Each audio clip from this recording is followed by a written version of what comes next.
When I was 19 years old, uh, I was super depressed and just super confused.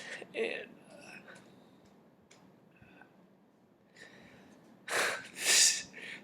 and I heard about this guy Wayne Dyer, and I don't know. I saw a YouTube video, and I thought inspiration was stupid, and anything in the self help movement was a dumb ploy, and it didn't help people, and I didn't care about it, and um, I wasn't interested in really anything, and somehow I fell in love with this author, and um, in just a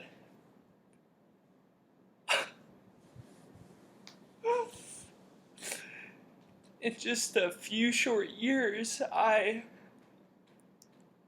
less than a year, in a few semesters, I decided to drop out of college after reading and buying numerous of his books, audio programs, meditation programs, pretty much watching anything I could find online of him.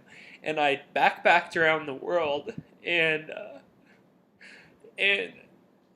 figured out who I was and who I wanted to be. And I carried one book with me when I traveled around the world, and that book was called Manifest Your Destiny by Wayne Dyer.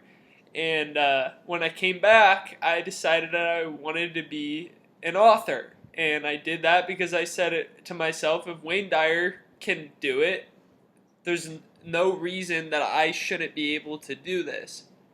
And um,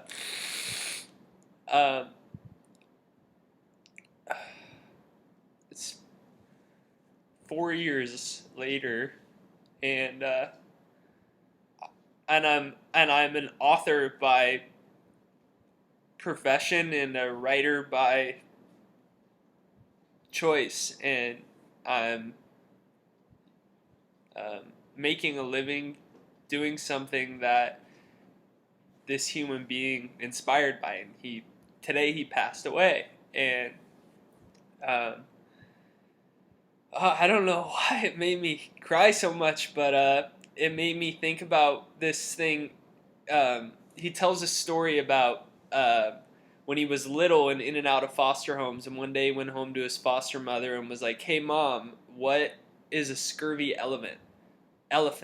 And his mom was like, "What?" He said, "What do you mean?" And he said, well, um,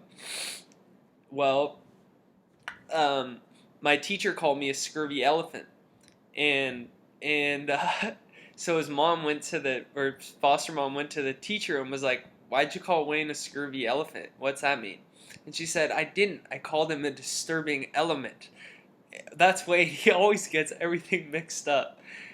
And so he labeled himself as a scurvy elephant. And I think that if I were to think about the biggest thing I learned from him in my life and took away from his life's work, is that it's pretty hard to be happy and to create success that you're proud of as a human being unless you're being a scurvy elephant, unless you're being different, unless you're being a disturbing element.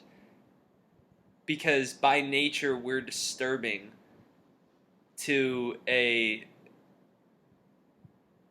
society that tries to tell us who we can and can't be and what the world is. And when we question things and we make our own path instead of going where the path may lead, we become a disturbing element. And so, can't believe I cried in this video, and I'm gonna post it. But life is a beautiful thing, and it's over so fast. Recently, my grandpa passed away, and all my life, he was a two-sport athlete at USC, football and baseball, incredible physical specimen for most of my life. And just before he passed away, he was basically on a deathbed, hospitalized in a hospital bed in his house for the last couple months of his life, couldn't walk, couldn't talk, was seeing things, what could open his eyes, but basically that was it. I couldn't communicate with him through words.